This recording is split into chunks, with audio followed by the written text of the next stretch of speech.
afternoon, everybody. Sir, I am Mr. J.P. Aras from South Zone Coordinator from Mysore,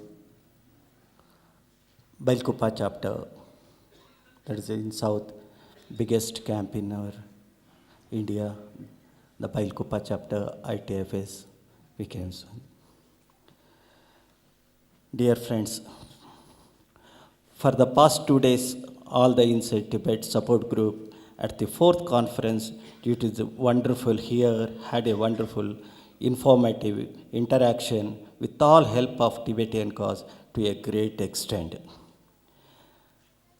Now we are coming to concluding session, and we have with us Honorable Pempa Sering, Speaker of the Tibetan Parliament side, on behalf of us, gathering us in very heartily welcome to you, sir. And also we have with us Honorable Bajidnath Narayan Singh, Member of Parliament, Rajya Sabha. Very, very warm welcome to you, sir. And Trikaji and Sharmaji, heartily welcome to you, sir. Now I request to Honorable Speaker Pempa Sering to address us for his.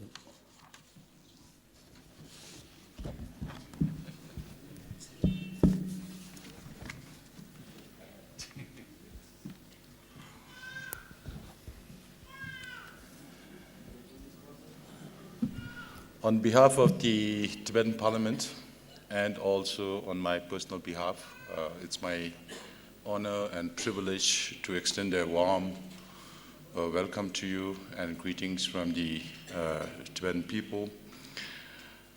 In the last 2 days, including today, you have had very serious and deep discussions on the issue of Tibet and the action that you plan to undertake after going back from here. Therefore, I want to congratulate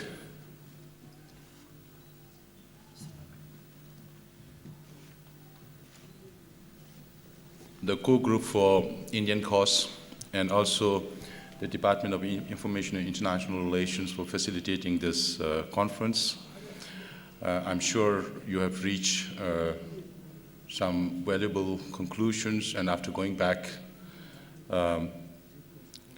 you will be going back with a firm determination to carry out what has been discussed here. आज इस सम्मेलन में हमारे वरिष्ठ दोस्तों काफ़ी नहीं आ पाए, इसमें एक तो प्रोफेसर आनंद कुमार जी हैं, दूसरा तो कुलभूषण बख्शी जी हैं, और इस सभा के शुरुआत में कहा गया कि हमारे काफ़ी दोस्तों लोगों को अभी देहांत हो गया. We have mourned for them, we have prayed for them.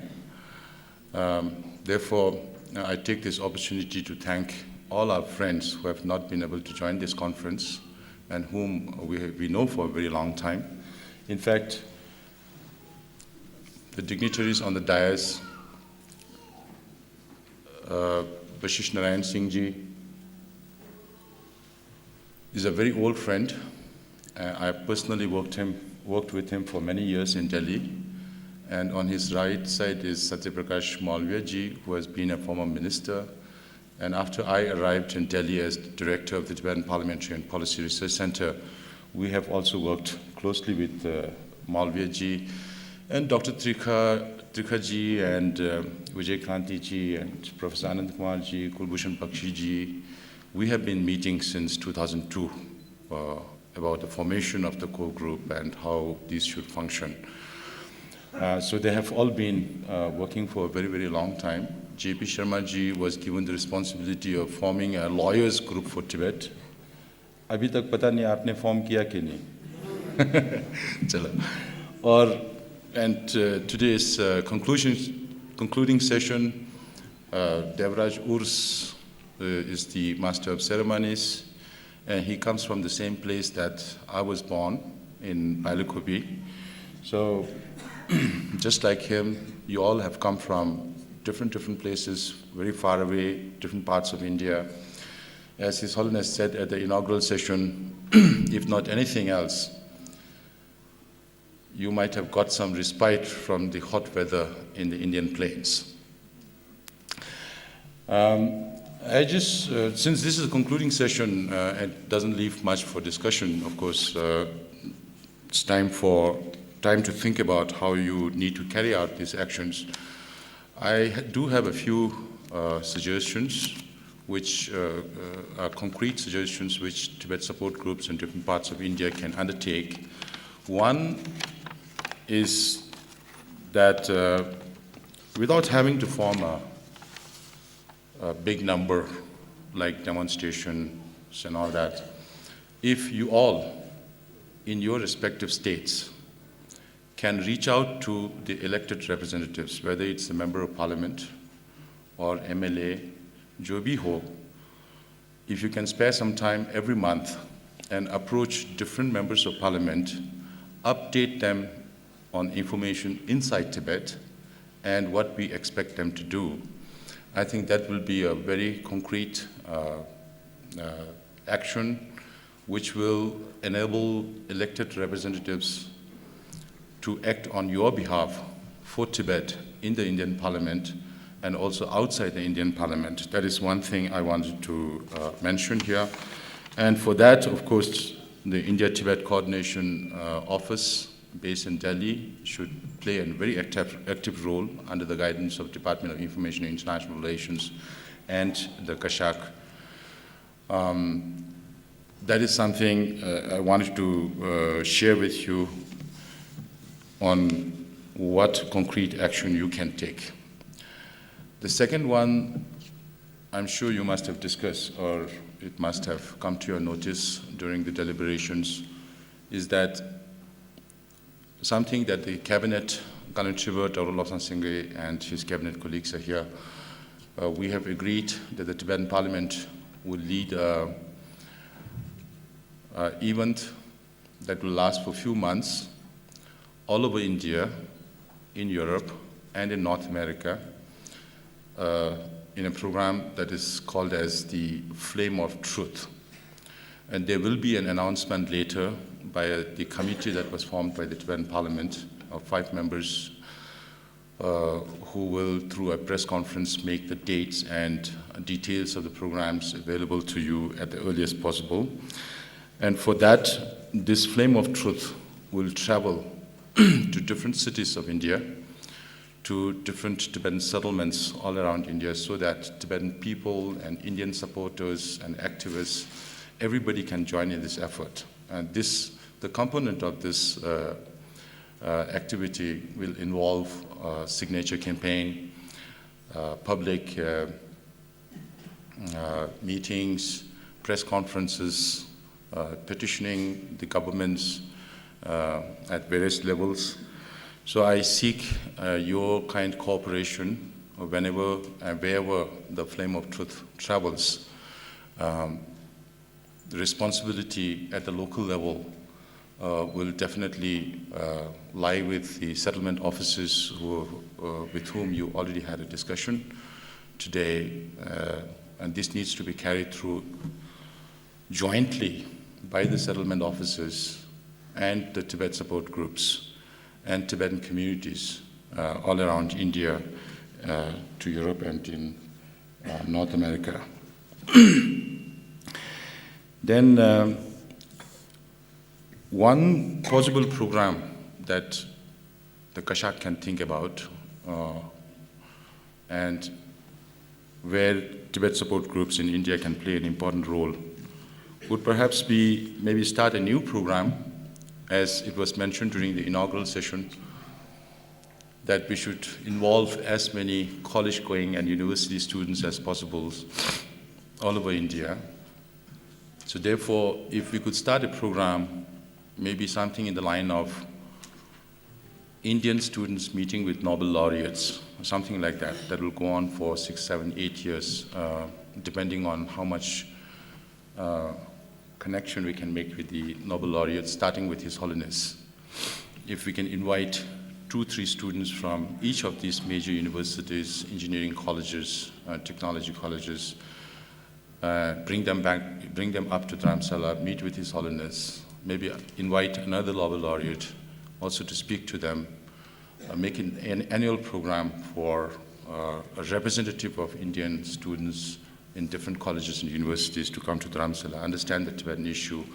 That, I think, would be a very useful program. Then apart from that, of course, Kanal Chiba, Dr. Lobsang Singye will be, I'm sure, available for any of the major events that you would like to organize along with his cabinet colleagues. Or even from the parliament side, we do receive a lot of invitations from Tibet support groups whenever they're organizing conferences. But sometimes it's not possible for us to send our representatives because of the situation at that time. But I can assure you at this concluding session that whenever you do send an invitation for members of parliament to come to your congresses, we will try as much as possible to send our representative to speak at your meetings.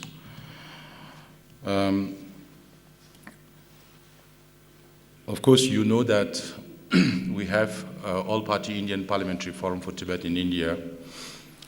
Vashish Narayan Singh Ji has been a convener for many years. And right now, Yashwant Sinha, former finance and former foreign minister, is the convener of that group. And we will need to strengthen that. And your contribution in making other members of parliament make known about the situation in Tibet will greatly help in strengthening the parliamentary action also for Tibet.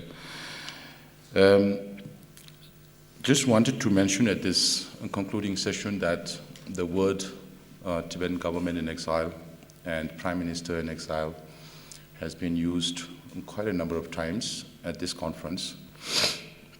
Of course, we cannot object to your right to call our political leader the prime minister, but then just wanted to clarify at this gathering that the Central Tibetan administration has never used the word the Tibetan government in exile or prime minister since we came in India. That is something that we agreed with the Indian government. And sometimes it becomes a matter of sensitivity to authorities concerned. Of course, we are not asking you not to use the term prime minister at all, but we just wanted to make clear that the Central Tibetan administration never has used those words. This is something that I wanted to clarify at this concluding session. And then throughout this conference, you have been very lucky, very fortunate to have been blessed by the presence of His Holiness the Dalai Lama, who is our supreme leader, and then Kanal Chiba, our elected political leader. You can also call him Sikyong, which in English is the political leader, by which name His Holiness calls our Kanal Chiba to Sikyong. That's also an option for you. And Kanal Chiba has given a detailed outline of what he expects from this conference, along with the Minister for Information and International Relations, Digi Chianla. Unfortunately, I've not been able to take part in the 2-day deliberations, so I do not really have the details of what has transpired and what are the action plans that have been adopted or the declaration that have been adopted this morning. But then I'm sure all of you will give a lot of importance to the suggestions that you yourselves have made. And there have also been a lot of requests at the inaugural session where a close coordination between the Tibet support groups and the Tibetan activists is required. And that is something that we really need to work. That's something we can do. It's not something that we have to depend on others to build this relationship. Therefore, I request all of you to work in close coordination with the settlement officers in your respective region who are represented here today. And I think this is one of the very few occasions where Tibet support groups get to meet the settlement officers.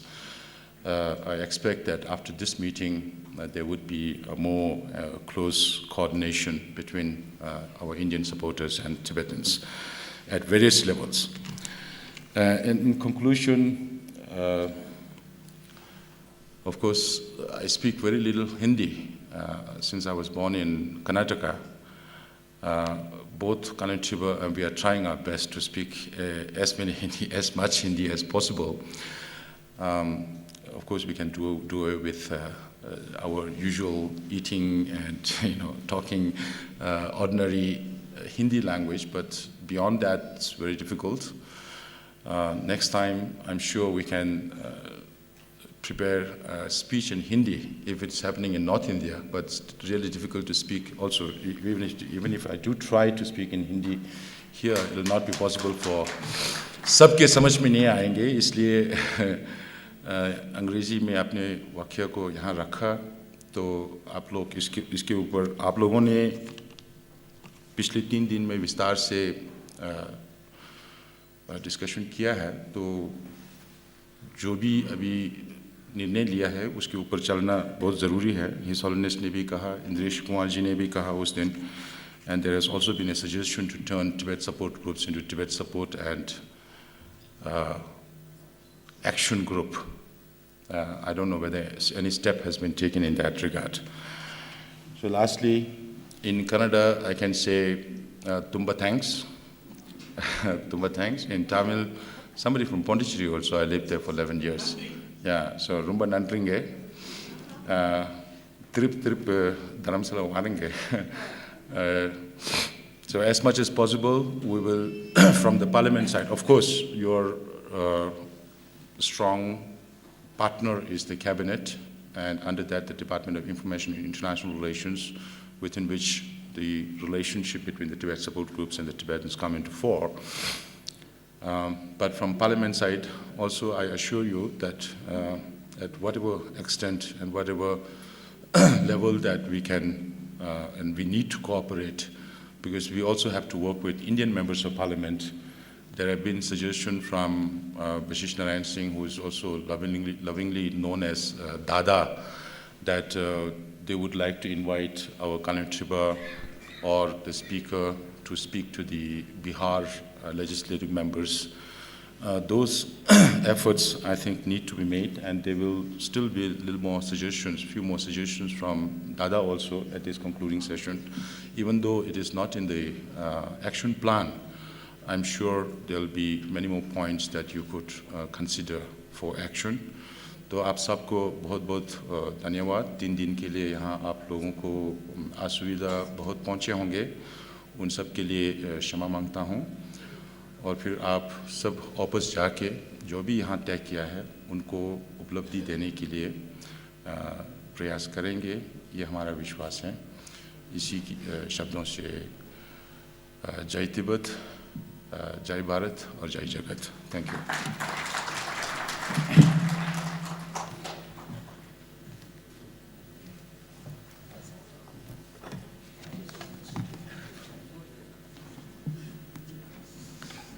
Thank you very much, Pemba Serinji, for your valuable speech and suggestion. And lastly, Kannada word and Tamil word you have used. You also don't talk the Hindi. I'm very happy at least you are with me for company. So, next, I'm inviting for this one speech for the Satya Prakash Malaji, MP and former minister, to value his valuable work for us. Please addressing us for sir. Bharat Tibet समर्थक समूह group के संयोजक doctor Nand Kishore तिरखा जी,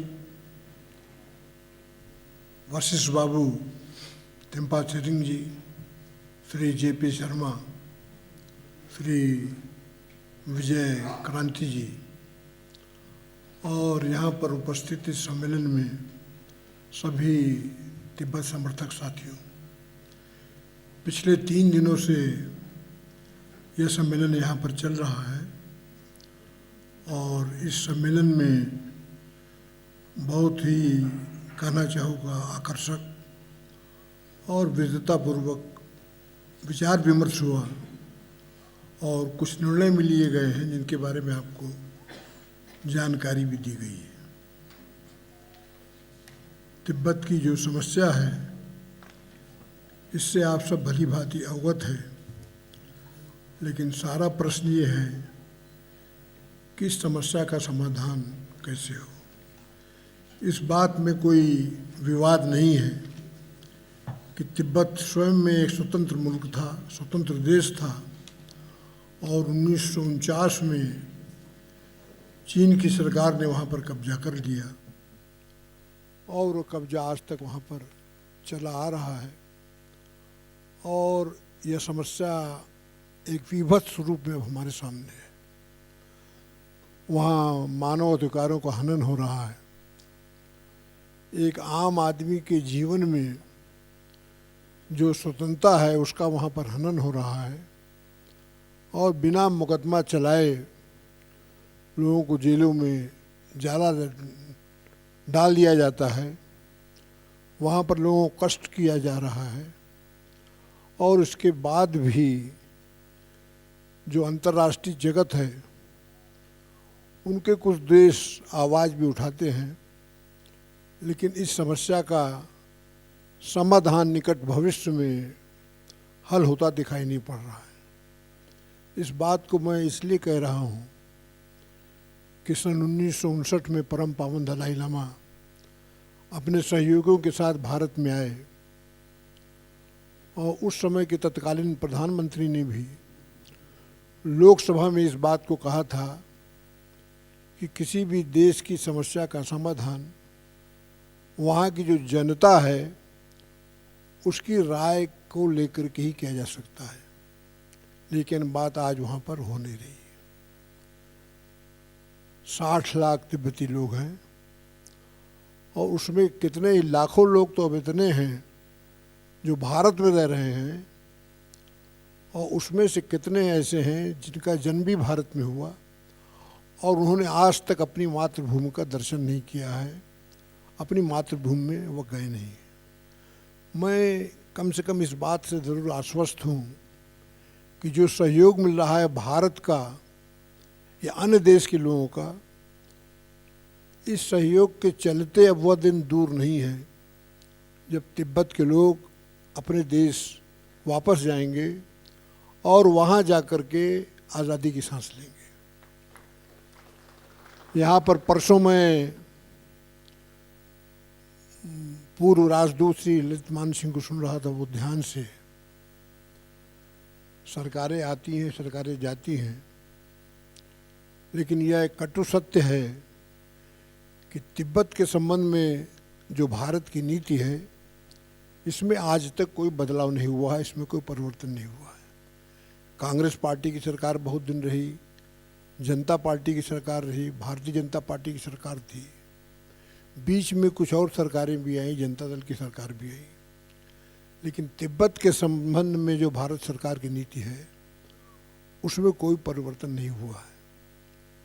ललित मान सिंह जी की इस बात से मैं सहमत हूँ कि तिब्बत के संबंध में जो भारत सरकार की नीति है, अब यह समय आ गया है कि उसमें कुछ परिवर्तन और बदलाव होना चाहिए।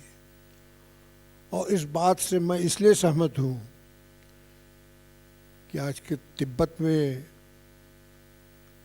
एक मुल्क ने कब्जा तो कर ही रखा है, लेकिन जब वहाँ पर मानव अधिकारों का हनन हो रहा है, जो मनुष्य का मूल अधिकार उसका वहाँ पर हनन हो रहा है, तो भारत सरकार को निश्चित रूप में इसमें हस्तक्षेप करना चाहिए।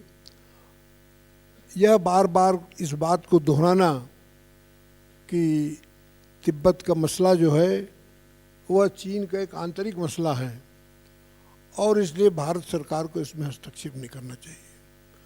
परम पावन दलाई लामा की ओर भी अक्सर इशारा किया जाता है कि ठीक है, वो हमारे अतिथि हैं, हमारे देश में रह रहे हैं और एक अतिथि के संबंध में जो सुविधाएं उनको प्रदान की जा रही है, लेकिन उनको इस देश में राजनीतिक कार्यकलाप करना उनके लिए ठीक नहीं, ऐसा भारत सरकार का मत है।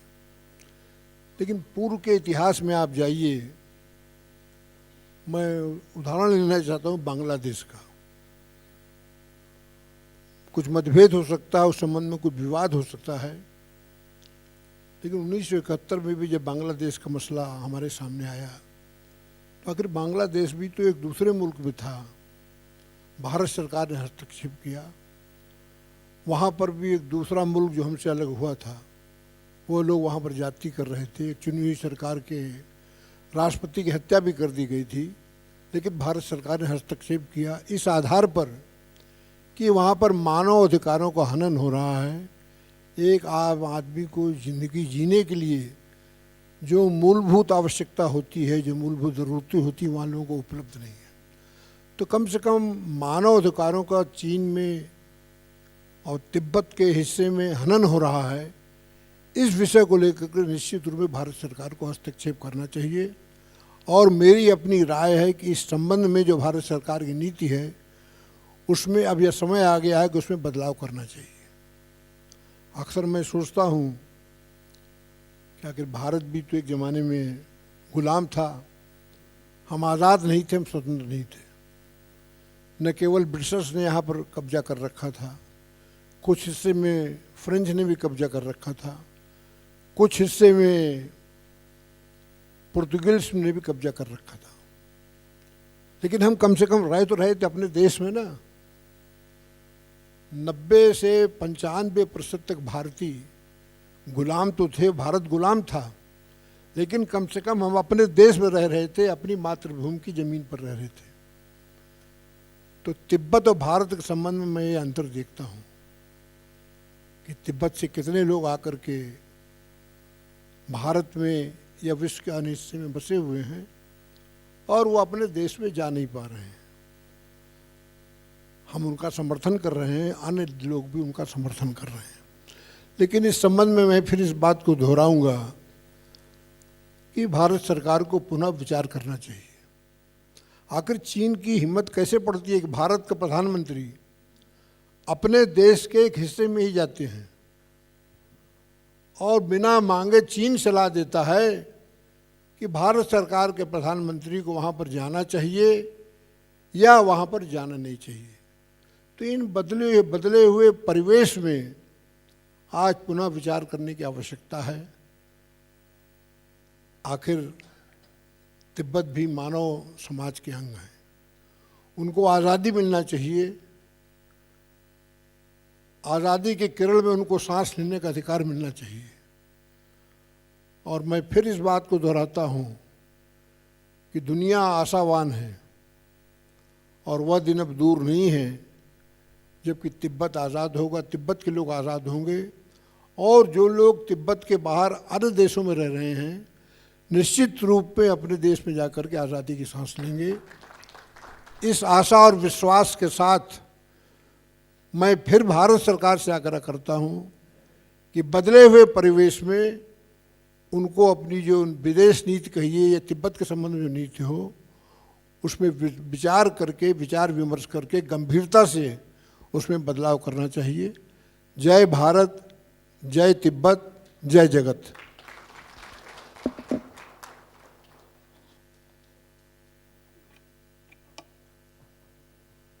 Thank you very much, Satyaprakash Malviya ji. Thank you very much for his speech. Now I am requesting our chief guest, Honorable Shri Bashit Narayan Singh ji, Member of Parliament, Rajya Sabha, to address us first. Exile government के अध्यक्ष, parliament के अध्यक्ष पेम्पा सरेन जी, इनके तिरखा साहब, सत्यप्रकाश मालवीय जी, JP Sharma ji और इस hall में उपस्थित देश के कोने कोने से आए हुए हमारे सपोर्ट ग्रुप के एक्टिविस्ट मित्रगण और इस अवसर पर विशेष रूप से उपस्थित इस तिब्बती आंदोलन को नया स्वरूप देने वाले प्रधानमंत्री जी तथा अन्य सहयोगी मित्रगण, आज मुझको बहुत खुशी हो रही है जब मैं हॉल में बैठे हुए लोगों को चेहरा देख रहा हूँ तो उसमें कुछ ऐसे साथियों की भी संख्या काफ़ी है जिन लोगों ने तिब्बत के सवाल पर लंबे काल से समर्थन देने का काम किया है,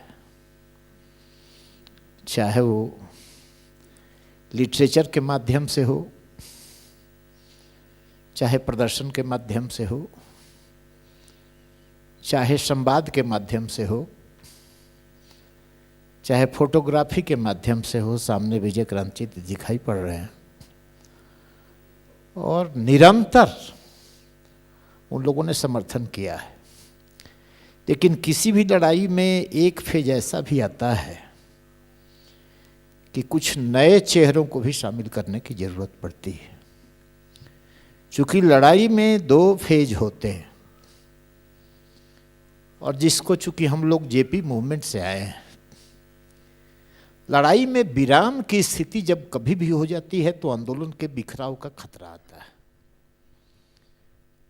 विराम की स्थिति मैं इस मामले में कहता हूं कि जहां फुल स्टॉप हो जाएगा, फिर वहां से संकल्प और विजन तो वहीं एक नियर कंक्लूजन पहुंच जाता है। इसलिए तिब्बत की लड़ाई को मैं बराबर सेमी कॉलन की स्थिति में देखता हूं। और सेमी कॉलन की स्थिति होती है, वह जीत की नहीं होती है, वह होती है कमिटमेंट की और उस धारा के साथ बराबर लगे रहने का, और एक अंतराल वो होता है, यानी पड़ाव की स्थिति होती है। तिब्बती आंदोलन भी अभी सेमी कॉलन की स्थिति में है और सेमी कॉलन की स्थिति को संभालना अब आप सब लोगों के ऊपर जिम्मेवारी है। अब यदि मुझको व्याख्या करने को कहिएगा तो सेमी कॉलन भी मैं मानता हूं कि अध्यक्ष भी बैठे हैं, उससे भी ज्यादा महत्वपूर्ण है प्राइम मिनिस्टर बैठे हुए हैं। एज फैक्टर अब तिब्बती आंदोलन में आया और तिब्बती आंदोलन का सिल्वर लाइनिंग भी कुछ है। सिल्वर लाइनिंग मैं इस मामले में कहता हूं कि विश्व स्तर पर मान्यता प्राप्त कह सकते हैं, चाहे विश्व स्तर पर रिकॉग्नाइज्ड स्पिरिचुअल पर्सनैलिटी, मैं तो मानता हूं कि संसार के शायद ही परम पावन जी के, दलाई लामा जी के सामने संसार का कोई आध्यात्मिक पर्सनैलिटी इनके मुकाबले में खड़ा हो सकता है। उन्होंने एक सेट मोशन जिसको कहते हैं अंग्रेजी में, इतने दिनों तक दोनों रूप में तिब्बत के लड़ाई को संवारा है, एक पॉलिटिकल रूप में, एक संसार को जहां जाना चाहिए आध्यात्मिक रूप में, दोनों के रूप में इस लड़ाई को उन्होंने संवारने का काम किया। यानी संसार की अंतिम खोज है जहां मानव शांति का सुख ले सके और शांति रहे और लोग एक दूसरे के प्रति प्यार और मोहब्बत का भाव करें। जो काम आज मूल रूप से वही वो करने का निर्णय ले चुके हैं। लेकिन लड़ाई का एक स्वरूप उन्होंने डिजाइन कर दिया है और वो डिजाइन कर दिया है कि जो भी लोग आवे अब वो जवानी के साथ इस लड़ाई के मोड ऑफ, जो मोड कहा जा सकता है, इसके ढंग में परिवर्तित कर सकते हैं, इस ढंग को नया स्वरूप दे सकते हैं। इसलिए देखिए कभी भी जो होता है, मोड ऑफ प्रोटेस्ट भी अब बदलना पड़ेगा। और जब लंबी लड़ाई हो जाती है तो उसमें 1-2 बातें और महत्वपूर्ण हो जाती है कि लड़ाई में किस किस वीपन्स का अभी तक हम लोगों ने प्रयोग किया है। चूंकि हम लोग जेपी मूवमेंट के एक्टिविस्ट हैं और फ्रीडम स्ट्रगल का भी जो पुराने लोग हैं, भारत के फ्रीडम स्ट्रगल का, उनको भी इतिहास मालूम है कि गांधी जी ने किस किस स्टेज पर लड़ाई का क्या क्या स्वरूप दिया। और तिरखा जी बैठे हुए हैं, क्रांति जी बैठे हुए हैं, कई पत्रकार और जो जानकार इतिहास के और लड़ाई के थे। गांधी जी ने कभी कभी 2 कदम पीछे को खींचा, फिर आगे किया। तिब्बती लड़ाई का भी एक स्टेज उसी रूप में अब मुझको दिखाई पड़ रहा है। लेकिन हम आशावान हैं, जो सत्यप्रकाश मालवीय जी ने कहा, हम दूसरे कारणों से आशावान हैं, और इसलिए नहीं कि मैं आप लोगों का उत्साह बढ़ाने के लिए कह रहा हूं। मैं ऑप्टिमिस्टिक जरूर हूं, आशावादी जरूर हूं। हजारों हजार लोगों ने जिस लड़ाई को शुरू किया है और उस लड़ाई को लंबे काल तक अभी जीवित रखा है, और उस लड़ाई को चलाने में अपने जीवन को भी जोखिम में डालने की जो क्षमता है, तो वह लड़ाई कभी असफल नहीं हो सकती। उस लड़ाई को सफल होना है, इतिहास गवाह है। अब कम्युनिस्ट रिजिम के चलते और चाइनीज पॉलिसी के चलते कभी कभी बड़ा निराशा की स्थिति पैदा होती है। तो सत्यप्रकाश मालवीय जी बैठे हुए और हमारे कई पत्रकार भी बैठे हुए। साथियों, एक बात याद करना, मैं कोई राजनीतिक मंच नहीं है, लेकिन राजनीतिक समर्थन की तिब्बत मूवमेंट को आज सबसे ज्यादा जरूरत हो गई।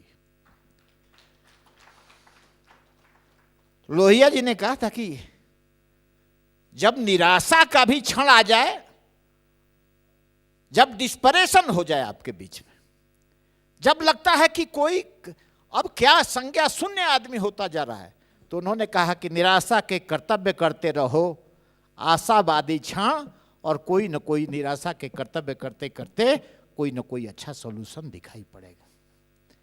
यानी निराशा में भी थको मत, निराशा में भी सो मत, निराशा में भी लड़ाई के अस्त्र को छोड़ने का काम नहीं करो। यह डॉक्टर राम मनोहर लोहिया ने कहा था। इसका एक पॉजिटिव रिजल्ट यदि आपने जारी रखा है तो उसका मिलेगा। तो मैं आशावादी हूं, और मैं आशावादी एक दूसरे कारण से हूं कि तिब्बती आंदोलन को सफलता मिलेगी। अंतर्राष्ट्रीय समर्थन कुछ बढ़ा है। अब चुनौती हो गई है कि भारत में समर्थन इसका बढ़े। आप लोग जितने सपोर्ट ग्रुप्स के साथी, मैं इस बात को विशेष रूप से आज आया हूं इसलिए कहने के लिए, अब एक वक्त ऐसा आ गया है कि इंटरनेशनल कम्युनिटी के सामने भारत के तिब्बत समर्थक समूह को, चाहे जिस स्तर पर समूह हो, उसको साबित करना पड़ेगा कि भारत में तिब्बत आंदोलन के समर्थकों की संख्या पहले की अनुपात में बढ़ी है। परम पावन दलाई लामा जी के मानने वालों की संख्या पहले की अपेक्षा में काफी बढ़ी है। क्योंकि जब इंटरनेशनल स्तर पर, जब इस लड़ाई का यूरोपियन कंट्री से लेके सभी कंट्री में बढ़ रहा है, और चाइनीज एग्रेसिवनेस भी उसी अनुपात में बढ़ रहा है, एक रिवर्स पिक्चर दिखाई पड़ रहा है। तिब्बत आंदोलन का समर्थन विदेशों के पार्लियामेंट में बढ़ता जा रहा है, और चाइनीज लीडरशिप और एग्रेसिव और रिप्रेसिव होते जा रहा है। एक खंड हुआ चाइनीज लीडर का ऑपरेसिव होना, दूसरा हुआ यूरोप में समर्थन का बढ़ना, और तीसरा है, मैं उसको समर्थन नहीं करता हूं और मुझको खुशी हुई कि तिब्बती एडमिनिस्ट्रेशन ने इसको कहा कि जल्द से जल्द रोक, सेल्फ इमोल्यूशन भी बहुत हो रहा है। अब देखिए त्रिखंड है इसके, उस सेल्फ इमोल्यूशन का बड़ा मतलब है, जिंदगी को जोखिम में वही डाल सकता है, जिंदगी को वही त्याग कर सकता है जो कि मानता है मदरलैंड से जिंदगी की तुलना बहुत कम की जा सकती है, वही जिंदगी को सेल्फ इमोल्यूशन कर सकता है। ऐसे लोगों की संख्या तो बढ़ रही है, इसलिए यह लड़ाई रिजल्ट ओरिएंटेड होगी। क्योंकि तिब्बती यूथ्स के अंदर अनरेस्ट है, तिब्बती यूथ्स के अंदर एक वह भावना है, आर पार की लड़ाई का संकल्प ज्यादा इधर जागृत हो रहा है। यानी भीतर में जो ज्वाला धधक रही है, उस ज्वाला पर राख के संकेत नहीं है, उस ज्वाला जमीन के भीतर ज्यादा जोरदार तरीका से अग्नि का स्वरूप ले रही है। इसलिए इस लड़ाई को इस रूप में नजरअंदाज करने का प्रयास नहीं करना चाहिए। ये धधक रही है। इसलिए लड़ाई का रिजल्ट निकलेगा। और आज मुझको खुशी हुई इस बात से, तिरखा जी को, विजय क्रांति जी को, सबको मैं देखता हूँ, और पेम्पा सरीन जी से और पार्लियामेंट के मेंबर से और परम पावन जी से तो हम लोग मिलते रहे, लेकिन आज इस लड़ाई का एक संपूर्ण स्वरूप भी मुझको दिखाई पड़ रहा है। संपूर्ण स्वरूप इस मामले में कहते हैं, तिब्बत सपोर्ट ग्रुप्स यदि हैं तो हम लोग भी यहाँ उपस्थित हैं, हम सत्यप्रकाश जी भी उपस्थित हैं।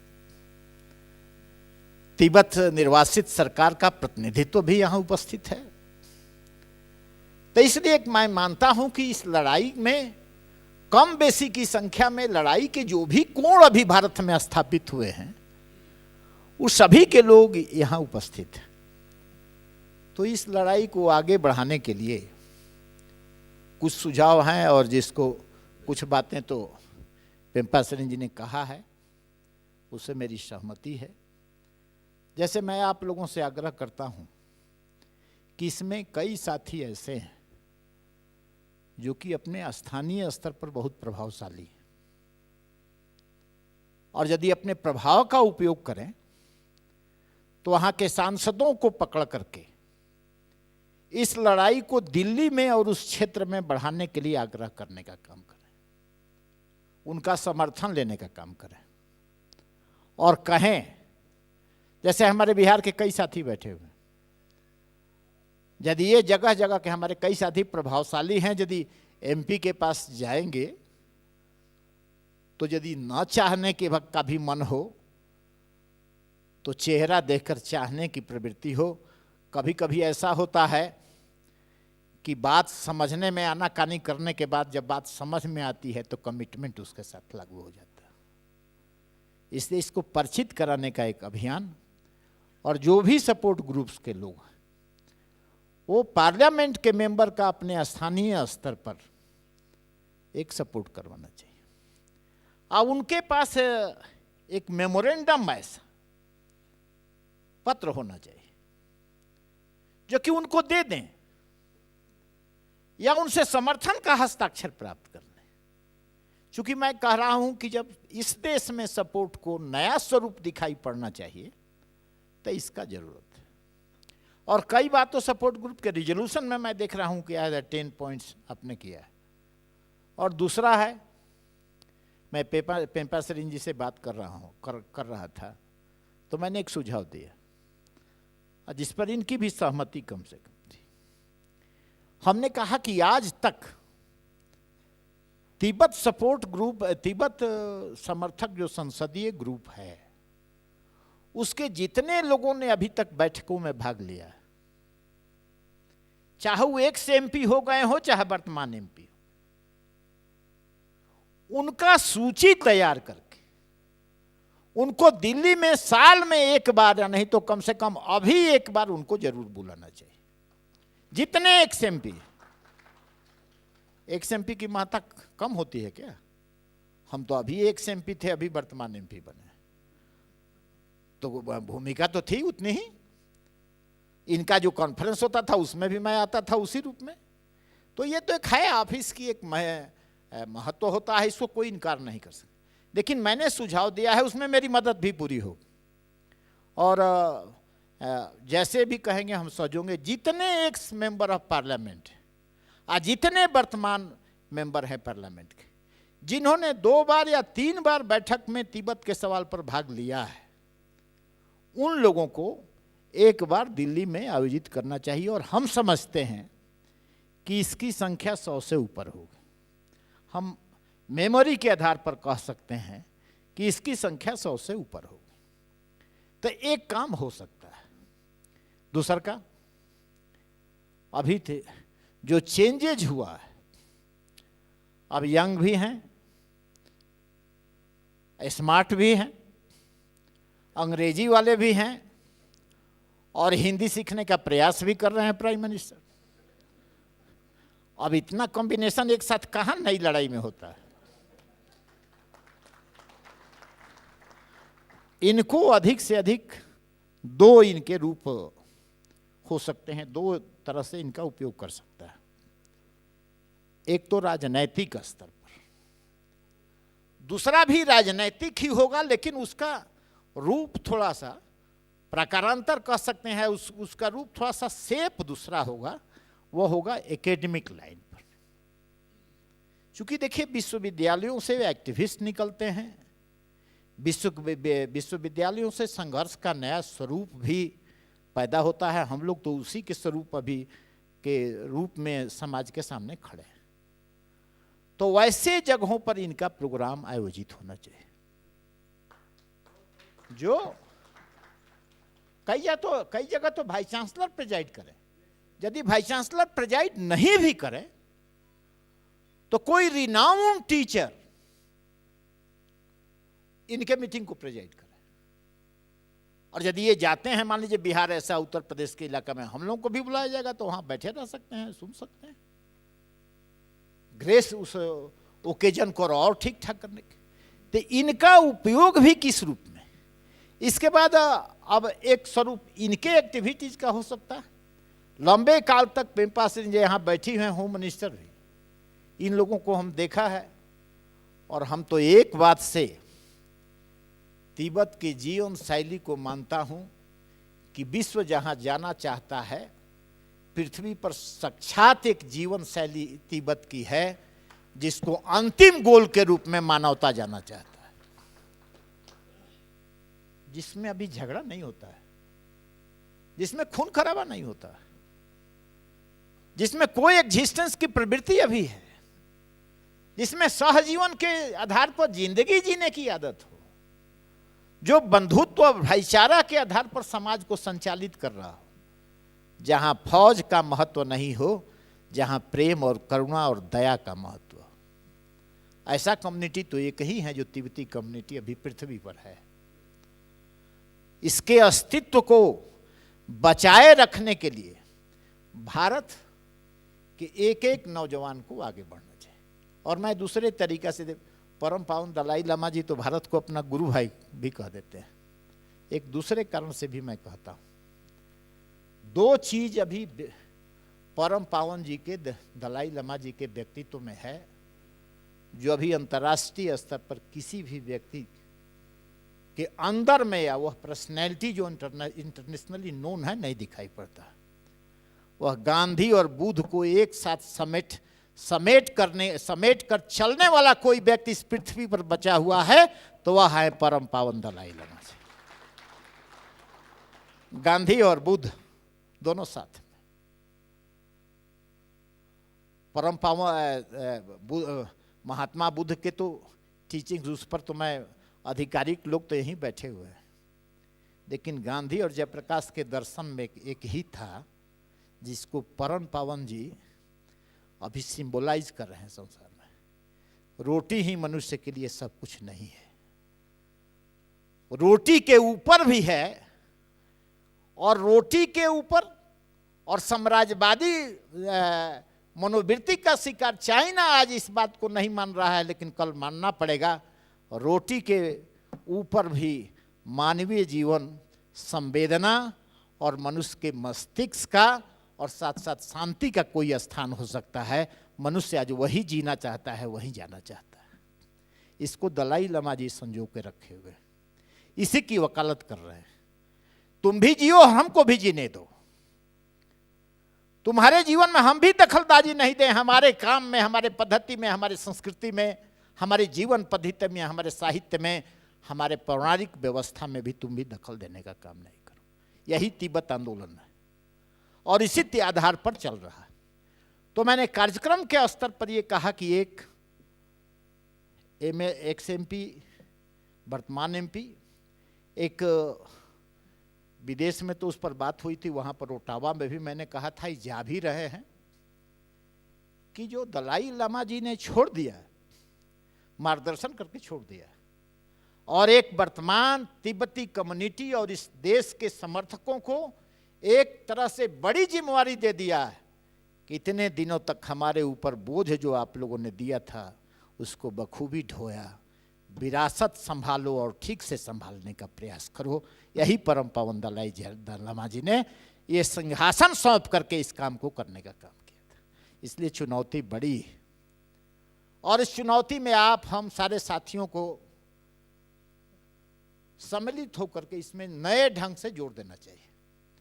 और आप दो जहां सीट ऑफ पावर यदि एक्साइज गवर्नमेंट के मूवमेंट के सबसे बड़ा केंद्र जो धर्मशाला में, और जो नया चेंजेज हुआ है उसके बाद सपोर्ट ग्रुप के साथी यहां बैठे हुए, इसलिए इस चुनौती को आप स्वीकार करने का काम करेंगे और संपादक के स्तर पर, लेखन के स्तर पर, विश्वविद्यालय के स्तर पर, इस देश के राज्यों के राजधानी के स्तर पर यदि हम लोग इस लड़ाई को ले चले, इसका परिणाम निकल सकता है।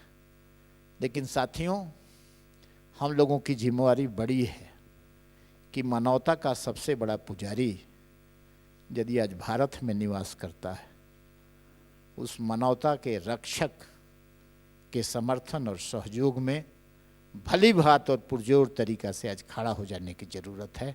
धन्यवाद। जय हिंद।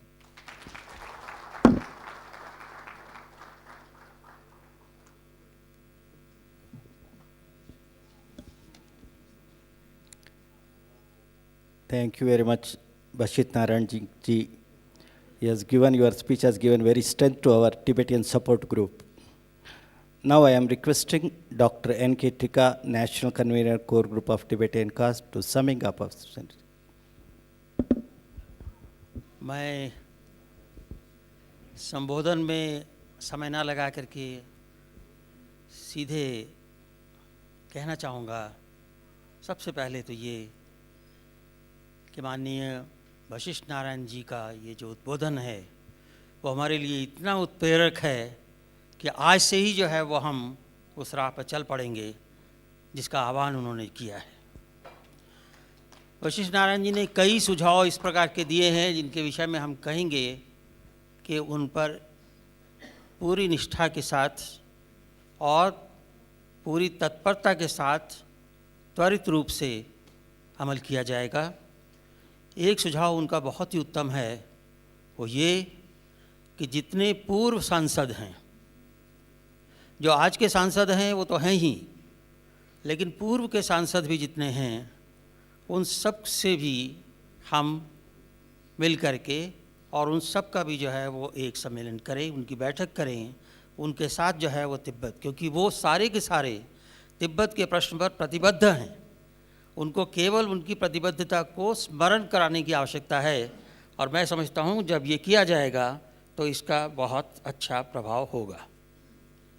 मैं तो देखता हूँ कि आज भारत सरकार में भी जो है वो अनेक मंत्री जो है वैसे बैठे हुए हैं जो हम लोगों के साथ बैठते थे तिब्बत के समर्थन के प्रश्न पर। नाम लेने की आवश्यकता नहीं है।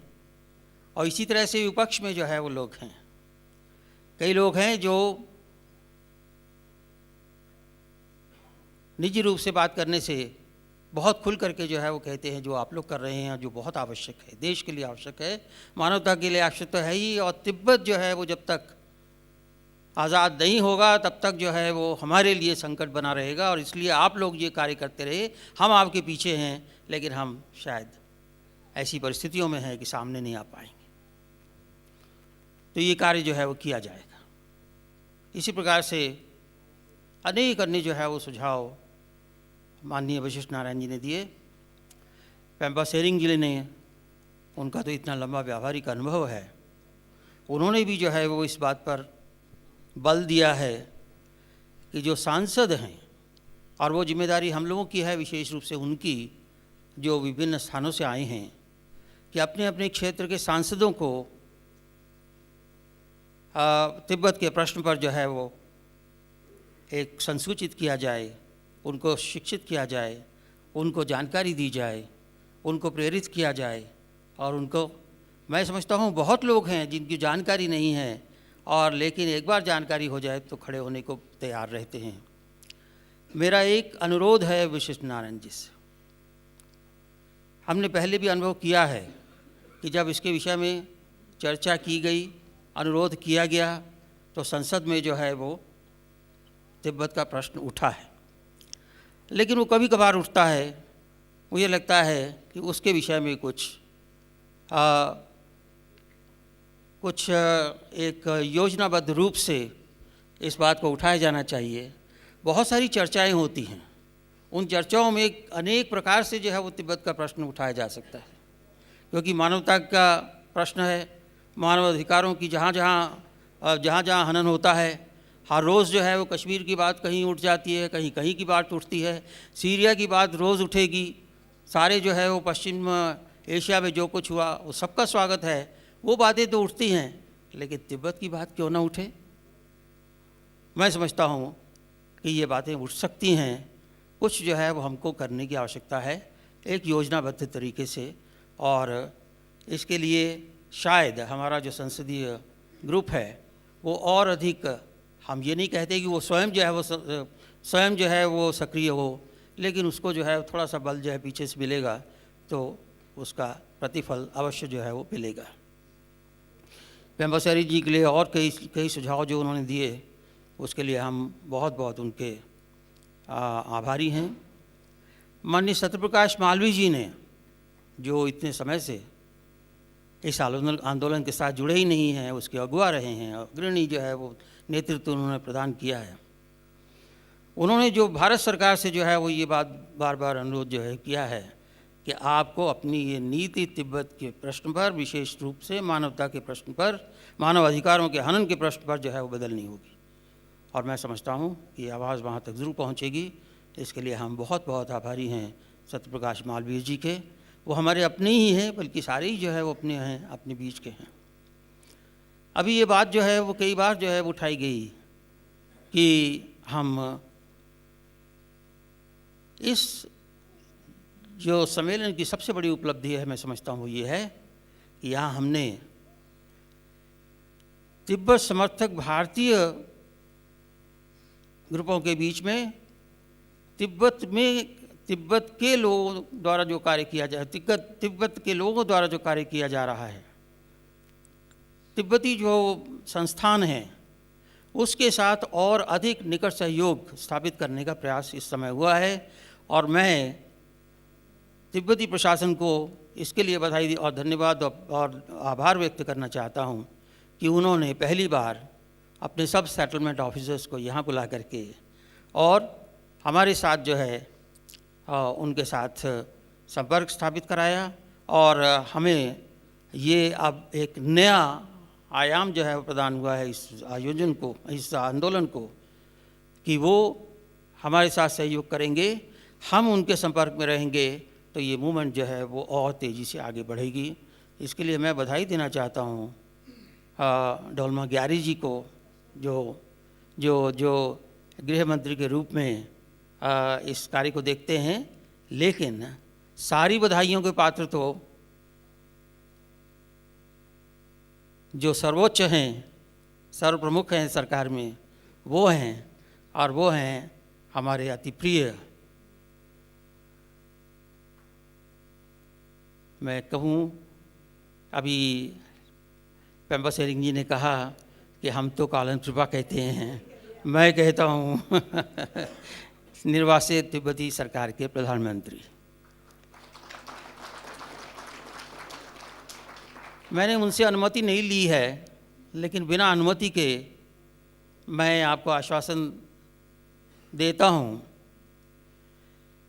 कि माननीय लॉब्सोंग संगे जी को जब आप कहीं बुलाएंगे, ऐसा तो नहीं है आप कहीं पर भी बुला लें और कभी बुला लें और हर रोज़ बुला लें, ऐसा तो नहीं संभव है, लेकिन जब कभी जो है वो आप एक अच्छे सम्मेलन में उसमें बुलाएंगे तो मैं समझता हूँ वो ना नहीं करेंगे। और एक आश्वासन जो है मैं आपको देता हूँ, आश्वस्त करता हूँ, उनके खड़े हो जाने पर और उनका भाषण सुनने के बाद जितने लोग हैं वो तिब्बत के समर्थक ही नहीं हो जाते, बल्कि वो अपनत्व जो है उसमें महसूस करते हैं। ये मैंने अनुभव किया है एक विश्वविद्यालय में, एशिया का सबसे बड़ा विश्वविद्यालय है माखनलाल चतुर्वेदी विश्वविद्यालय। उसमें मैंने ये प्रयास किया था, उनसे अनुरोध किया था, हालांकि उस समय जो है उनके लिए बड़ा कठिन था आना, एक साल उनको कोलकाता में जो है वो रहना आवश्यक हो गया था, लेकिन हमने उनसे अनुरोध किया कि नहीं, ये तिब्बत का कॉज है, इसलिए जो है वो हमने तो इसको बहाना बनाया है, हम आपको बुला करके जो है वो विषय तो कुछ और था, लेकिन आपको बुला करके जो है वो हम तिब्बत की बात जो है वो सामने लाना चाहते हैं। और मैं आपको बताऊं, उस एक कार्यक्रम से देश के कम से कम 30 विश्वविद्यालयों के सबसे वरिष्ठ, पत्रकारिता विभाग के सबसे वरिष्ठ जो है वो जो प्रोफेसर हैं वो वहाँ उपस्थित हुए और प्रभावित हुए। और शायद उनको मालूम नहीं है कि उस समय एक कुलपति ने तो अध्यक्षता की थी, उस समय 2 कुलपति और जो है वो वहाँ उपस्थित थे। तो 3 कुलपति, वशिष्ठ नारायण जी ने कहा कि और लोग भी जो है वो उनको बुलाया जाए, तो 3 कुलपति थे। और उनका जो भाषण जो इतना प्रभावशाली था, उसके बाद जिन लोगों को तिब्बत के बारे में कोई ज्ञान नहीं था, वो सब आके पूछते थे ऐसी स्थिति है, ऐसी समस्या है। और जो इन्होंने ये बताया कि वास्तव में ये लोकतंत्र होता क्या है, तो इन्होंने जब ये कहानी बताई कि किस तरह से मैंने इस चुनाव को लड़ा, और चुनाव को लड़ने के समय जितने भी प्रतियोगी थे, जितने कैंडिडेट्स थे, वो सब जो है वो एक साथ जाते थे और एक साथ जो है वो खाते पीते भी थे और एक साथ जो है वो सारा होता था। तो वो ये जो स्पिरिट है, ये है लोकतंत्र की स्पिरिट। ये सारी बातें, और इसके पीछे क्या है? इसके पीछे वो संस्कृति है तिब्बत की, जो हमें जो है वो संचालित और प्रेरित और हमारे मार्गदर्शित जो है वो करती है। और यदि वो जैसे वशिष्ठ नारायण जी ने कहा कि जिस आदर्श को हम प्राप्त करने की बात जो है वो कहते हैं, वो आदर्श तो तिब्बत के लोग हर रोज़ जीते हैं। उसको जो है वो, तो इससे बड़ा आदर्श जो है वो और क्या हो सकता है। मित्रों, इस सम्मेलन में हमें सौभाग्य प्राप्त हुआ परम पावन दलाई लामा जी का, उनको सुनने का। लेकिन उन्होंने जो कुछ कहा वो तो उनके हर शब्द जो है वो महत्व के होते ही हैं। लेकिन एक बात जिसकी ओर जो है उन्होंने विशेष रूप से हमारा ध्यान आकृष्ट किया, वो है तिब्बत के पर्यावरण की रक्षा की आवश्यकता। और मैं समझता हूँ कि देश विश्व के समक्ष इस समय सबसे बड़ी चुनौती जो है वो वही है, और वो चुनौती जो है तिब्बत के साथ जुड़ी हुई है। इसलिए मैं ये चाहता हूँ, और मेरा हमेशा आग्रह रहा है कि हम जब तिब्बत की बात को उठाते हैं, जब उसके साथ भारत की सुरक्षा को जोड़ते हैं, तो उसके साथ साथ जो है वो हमको पर्यावरण को जो है वो जोड़ने की आवश्यकता है, क्योंकि इसका संदेश बहुत दूर तक जो है वो जाता है। तिब्बत में जो कुछ हो रहा है पर्यावरण को विनष्ट करने के लिए, उसका असर केवल दक्षिण एशिया और दक्षिण पूर्व एशिया तक नहीं है, बल्कि अब तो वैज्ञानिकों ने इसको सिद्ध कर दिया है, ये दूर दूर तक जो है वो जाता है।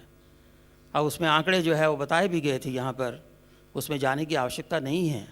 मैं बहुत लंबा जो है वो इस समय नहीं बोलना चाहूँगा, लेकिन मैं ये कहना चाहूँगा कि हमारे इस 3 दिन के सम्मेलन में ये जो गहन विचार मंथन हुआ, बहुत खुले मन से जो है वो हुआ।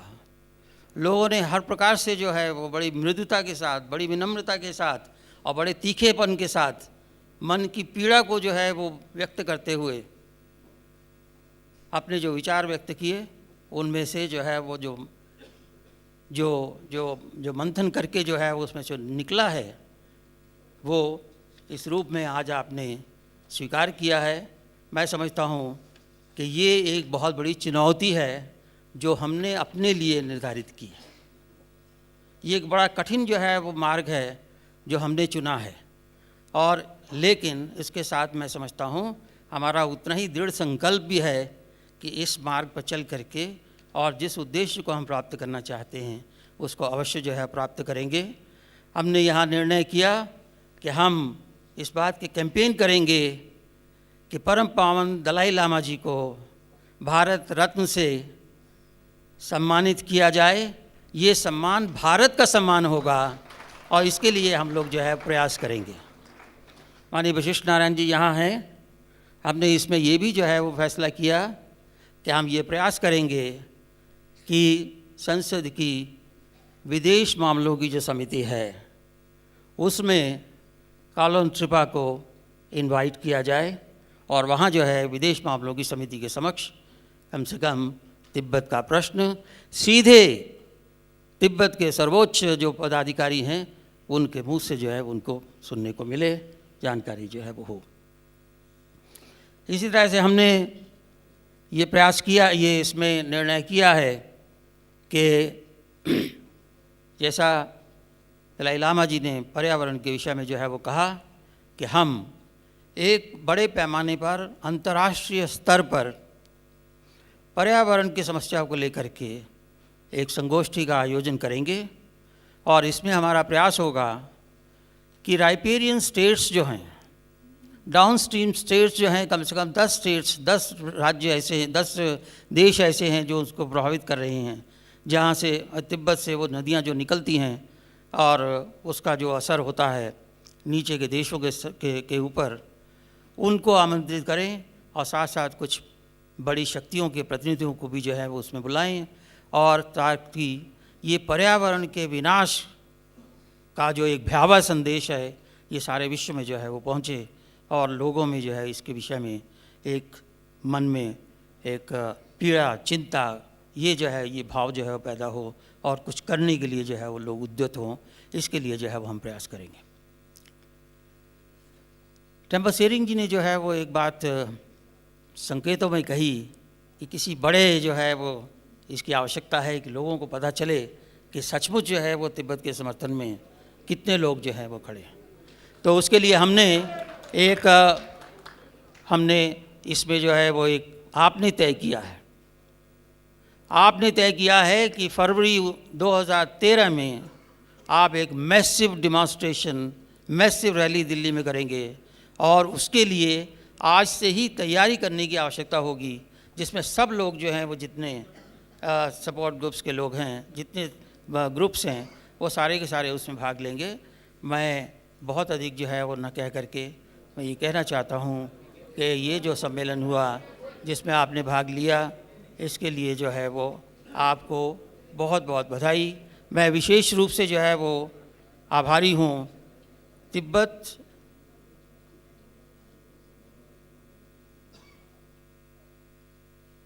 काशक का, उसके सदस्यों का, तिब्बती संसद का, तिब्बती अधिकारियों का, जिन्होंने दिन रात जो है वो लग कर के यहाँ प्रबंध में जो है वो हमें हर प्रकार का सहयोग दिया।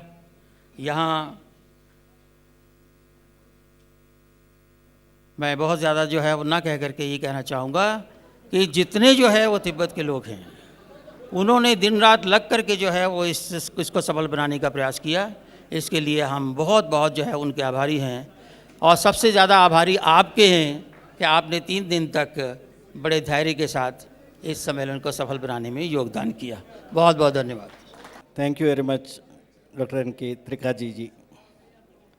Now, I am requesting Honorable Speaker Pempa Sering to present mementos to honorable guests. Now, Chief Guest Honorable Sri Bashit Narayan Singh. Now, Satya Prakash Malviya ji, Ajay Singh Mukotia, Reban Banerjee, Dare down Sherling,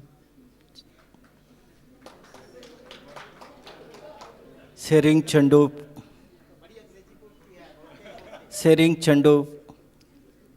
traditional scarf kata presented to care, core group members by Kalan Tripa ji, Dr. N.K. Trika ji, Vijay Kranti ji,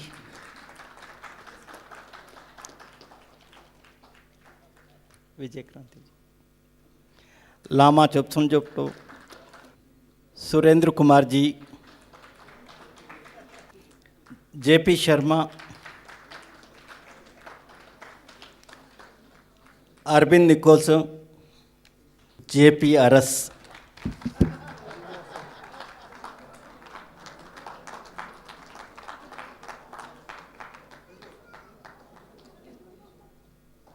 Now, vote of thanks from Advocate J.P. Sharma, Convener, Delhi Region, Core Group of Tibetan Cause. मित्रों, मेरा काम तो शायद 2 minute से भी कम का है। पहली बात तो मैं ये इस मंच से हमारे दोनों बुजुर्ग जो भारत की संसद में और भारत के जनमन में, संसद में और बाहर इस तिब्बत की आज़ादी को लेकर जो आवाज़ उठाते रहे हैं, मैं इस मंच से भारत तिब्बत सपोर्ट ग्रुप के माध्यम से आप दोनों को आश्वस्त करना चाहता हूं कि आपने जो लो जलाई है, आपने जो मशाल चलाई है, जब तक इनको आज़ादी नहीं मिल जाती, हम अपने आखिरी सांस तक उसके लिए लड़ते रहेंगे। मित्रों, मैं आप सबके बिहाफ पर जो दूर दराज से आए हैं हमारे सभी मित्र, मैं तिब्बत की निर्वासित सरकार को, परम पावन जी को, माननीय प्रधानमंत्री जी को, उनके मंत्रिमंडल को, सेटलमेंट ऑफिसर्स को और तिब्बत की जनता को ये आश्वस्त करना चाहता हूं इस मंच से कि आपकी आज़ादी के लिए न केवल आप लोग कुर्बानी दे रहे हैं, किसी भी समय अगर हिंदुस्तान की जनता की तरफ से भी कुर्बानी की आवश्यकता होगी तो आपसे पहले कुर्बानी हम देंगे। ये विश्वास आपको इस मंच से दिलाना चाहता हूं। मैं इसी मंच से परम पावन जी को, सेंट्रल तिब्बत एडमिनिस्ट्रेशन को, कसाक कैबिनेट को, department of information and international relations को, settlement officers, Dharamshala and other settlement officers, director staff and the articles of the Tibetan Institute of Performing, that is TIPA, for hosting and venue of this place, organizing committee of this conference, Delhi में ITCO, Bureau, all the staff, hotel coordinator, volunteers, all the felicitations and moderators, especially Roban ji, Dhardon ji, Chodup ji, local and Tibet people of धर्मशाला, और अंत में हमारे मार्गदर्शक doctor तिरखा जी और उनके core group को, मंच आसीन सभी नेताओं को और आप सभी लोगों को जो दूर दराज से यहाँ अपना कीमती समय देकर आए हैं, इस मंच से हार्दिक धन्यवाद देता हूँ और आशा करता हूँ इस आज़ादी की लड़ाई में आप अपना तन मन धन से आगे भी कार्य करते रहेंगे। इन्हीं शब्दों के साथ बहुत बहुत धन्यवाद। जय हिंद, जय भारत, जय तिब्बत।